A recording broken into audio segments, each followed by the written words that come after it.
What's up, juice lovers? We're here in beautiful Portland, Oregon.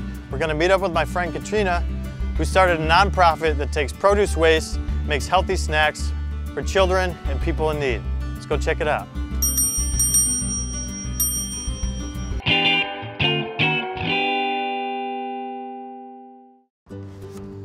Hey, Katrina. Hey, how's it going? Good, how are you? Good to see you. Good, so we're at your new kitchen? Yeah, totally. And I was just about to bring in the pickup that I just did. All right, I'll get this for you. Thank you. It's not even heavy. Okay, here we go. Yeah, so we're gonna take this in, process it. All right. Yeah, so you can put that down over here. All right. Thanks for carrying that. Sure, what is all this stuff? So this is our pickup from one of the grocery stores. Every week, one day a week, we pick up all of their culled produce. So anything that's like overly ripe or like bruised or has like a weird imperfection or is just like ugly. Like maybe a papaya that someone might not buy at a grocery store to consume, but something that would be fine to make juice or snacks or something. Yeah, totally. Yeah. So we process it because it needs to be consumed that day, and we can't just drop this off to a shelter and have them go through it. They don't have the staff to be able to process that. It won't stay good for very long, so it really needs to be processed right away. So we process it by baking, canning, juicing, dehydrating, and then the final product we donate to after-school programs and shelters that are serving meals to children. So the idea is to end food waste, and then consequently you end up ending child hunger if you distribute it correctly. So sounds amazing. Yeah. I'd love to see some of these delicious snacks if you have any. Yeah, I've pulled some out that we're gonna drop off to the shelter later, so. All right, let's check them out. So what is this semi-delicious looking snack? Yeah, so this is the pulp from juicing. It's just apples, so I cored some of the apples, and then I dehydrated the pulp, and it's... So you just made apple juice and then you dehydrated the leftover pulp? Yeah. Okay. Yeah, it's actually surprisingly delicious. It's like so crispy and...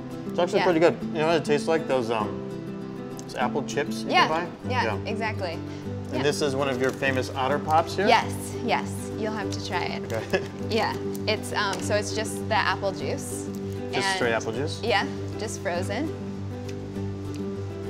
And it's so good. It's like when you taste something like this, it makes you wonder why people bother with all the like artificial like colors and flavors, and you could just use Mother Nature, right? Yeah, there was only one kid who asked me for the color red icy pop. Were you like, well, here's a beet pop? Yeah, it was like, well, today we only have gold. It's apple. Yeah, nice. And she was sold when she tried it. So I'm gonna keep eating this. Yeah. This is really good. Yeah. And then we also make these granola bites, which are we roast the oats and then we hydrate chia seeds and sunflower butter. Okay, so this looks like chocolate chips, kind of. Yeah, and yeah, it's deceptively So the sweetness delicious. comes from apple juice and date paste, and then we put cranberries on top just for a little extra. Yeah. So I heard that you might be harvesting some fruit and veg today? Yeah, so we're gonna harvest some plums in a person's backyard. We're going to someone's backyard? Yeah. All right, yes, let's go. Yeah. So when you told me we're gonna go pick plums in a backyard, I was imagining maybe like a big backyard with a bunch of plum trees, but this is literally just someone's backyard. Yes, they have one plum tree that hangs into two of their neighbors' yards, and so the first time I harvested it, the neighbor saw me on the ladder and she's like, oh, you can come into our yard and harvest the rest. And I think we got 250 pounds the first time we harvested. Oh, really? Yeah. Seems like a lot. Yeah. How did you get the idea to start Apples to Applesauce? What motivated you to do that? Yeah, so my grandmother, who raised me, like she lived with us until I was 4, she grew up during the Great Depression. And she would tell me stories about her family starving, and her boyfriend actually stole chickens for her and her family and went to jail for stealing chickens for them to be able to eat. And that story just stuck with me forever. And so I had the idea, but I had no idea how to start a nonprofit. So I did a bunch of research. When I moved to Oregon, I found out that it ranked in the top 5 for child hunger. So over 500,000 children in Oregon were going hungry on a daily Oregon basis. alone? Yeah, in Oregon alone, wow. Yeah.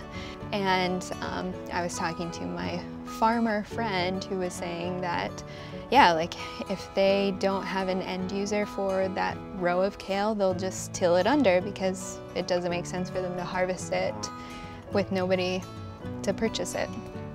So I got my certification in canning and food safety, and found a kitchen and started it with $1,300.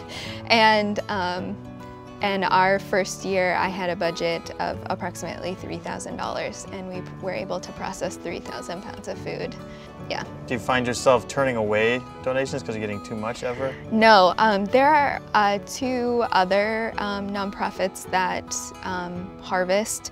One of them picks up from grocery stores and they distribute it. They're more picking up like the pre-prepared foods. And then there's another one that harvests fruit trees. But still, even with those 2, there's no one that processes the food.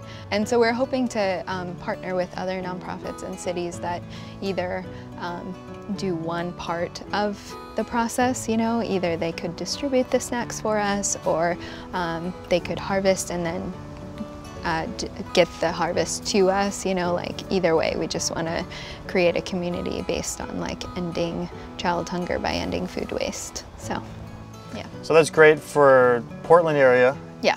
If someone wanted to get involved and either help out Apples to Applesauce or do something like this on their own, and they are, say, 3 states away or something, or maybe even in another country, yeah, how could they get something like this going? Well, we are expanding to Michigan, Washington, California, and hopefully Virginia as well. Oh, wow. Yeah. And so we're encouraging people to register their fruit or nut trees or farms on our website, and we're hoping to create like a database that then we can go in and coordinate volunteers to harvest the produce and then take it from there. So yeah, and I would say that people that are interested in doing this in their state can absolutely contact us, and we'll assist them in like getting started and going over like what worked for us. And the biggest thing was having you guys donate the juicer to us. That like drastically increased our capacity to process the fruit and vegetables that we get, because we do harvest so many small stone fruit and items that like we would have to really, it would take so long to process it that it just doesn't make sense. So to be able to like throw everything in the juicer and have that just instantly make a product that we can donate to the kids is huge. So yeah, that's awesome. When we heard about what you're doing, we, you know, as a family, we got really excited about it. So we thought it was a great opportunity to help the cause, if you will. Yeah. Yeah, it's a huge deal, like Great. Game changer. So yeah, we definitely appreciate it. So yeah. Well, it's an awesome cause, and I'm really happy to be a part of it. If other people want to be a part of it, they can go to apples2applesauce.org. Yes. And how can they help? So they can register their fruit or nut tree. They can register their farm, and we will do our best to get out there and harvest it as soon as we can. And they can also donate money so that we can continue processing all of this food. So. All right. Well, yeah. It's been a pleasure. I'm really excited to watch you guys grow over the next couple of years. Yeah. Well, thank you so much for coming out, and also thank you so much for donating the amazing juicer. Of course. Yeah.